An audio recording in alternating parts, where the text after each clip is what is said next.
लाडू म्हटलं की रव्या बेसनाचे, खोबऱ्याचे किंवा तिळाचे लाडू आपल्याला आठवतात, त्याची चव आपल्याला आठवते। मात्र कधी भगरीचे उपवासाचे लाडू तुम्ही बघितले आहेत का? कधी खाल्ले आहेत का? तर आम्ही या व्हिडिओच्या माध्यमातून तुम्हाला उपवासासाठी बनवलेले भगरीचे लाडू कसे बनवावेत त्याची विदर्भ पद्धतीची रेसिपी सांगणार आहोत। त्यासाठी हा व्हिडिओ शेवटपर्यंत नक्की बघा। आज भगरीचे उपवासाचे लाडू बनवणार आहे आणि ते मी त्याला काय काय साहित्य पाहिजे, 1 वाटी भगर आहे आणि 1 वाटी साखर आणि पाहिजे तेवढं तूप घ्यायचं आहे त्याला आणि 2-4 विलायची आहे, ती बारीक करून घ्यायची आहे मिक्सरमध्ये आणि ही बदाम आहे, याला पण बारीक करून घेतलेली आहे आपण। आता आपण भगरीच्या लाडूची कृती करूया। हे 1 वाटी भगर आहे, हे मी याच्या मिक्सरमध्ये काढून घेणार आहे। हे तांदळाच्या पिठासारखं बारीक केलेलं आहे।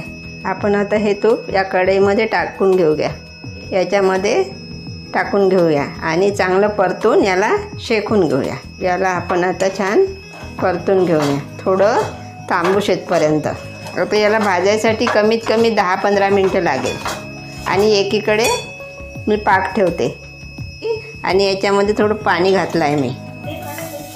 साखर ॲड केली मी याच्यामध्ये 1 वाटी। हे बघा हा पाक आहे ना, आता असा पाहायचा आपल्याला। हे बघा हा पाक झालेला आपल्याला समजते बघा, हा हाताला चिकट लागला की झाला हा पाक। आता हे मी याच्यामध्ये पाक टाकणार आहे, झालेला आहे। आता मी हे दुसऱ्या भांड्यात याच्यामध्ये टाकून आहे ना हे पूर्ण मिळवून देणार आहे। आता याला आहे ना थोडं खालीवर करायचं आणि हे आपोआप थंड होते। मग हा पाक आणि हे भगर आहे ना, आता आपण हे एकत्र केलेलं आहे, याला थोडं थंड होऊ द्यायचं। हे आता थंड करायला मला 10 मिनटं लागेल। ते ही बदाम मी बारीक केलेली याच्यामध्ये टाकणार आहे आणि ही विलायची पण बारीक केलेली आहे त्यामध्ये टाकणार आहे। सगळं मिश्रित करून मी ह्याचे लाडू बनवणार आहे। जर हे पाक कडक झाला ना तर थोडा याला दुधाचा फुलवा द्यायचा किंवा दूध नसलं तर मग पाणी घातलं तरी चालेल। हे आता पूर्ण मिश्रित झालेलं आहे। आता आपल्याला याचे लाडू बनवायचे आहे आणि हे याचा पाक पण आळला आहे आणि हे लाडू बांधण्या इतकं व्यवस्थित झालेलं आहे। तर आता आपण याचे असे लाडू बनवायचे आहे आणि हे लाडू आहे ना आपल्याला कोणत्याही उपासाला चालते आणि असंही आपण आपली इच्छा झाली तर आपण करू शकतो।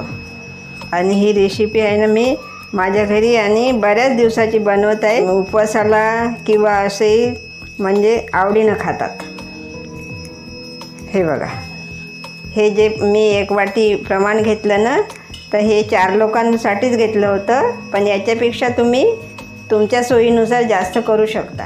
हे आपले भगरीचे लाडू तयार झालेले आहे आणि हे लाडू उपवासासाठी चांगले असते आणि हे सगळ्यांनी करून बघा, कारण मी आपल्याकडे महालक्ष्मी असेल माझ्याकडे तर मी हे पूर्वीपासूनच बनवते। विदर्भात हे लाडू आमच्याकडे आवडीने खातात, तरी पण तुम्ही पण ही रेसिपी करून बघा।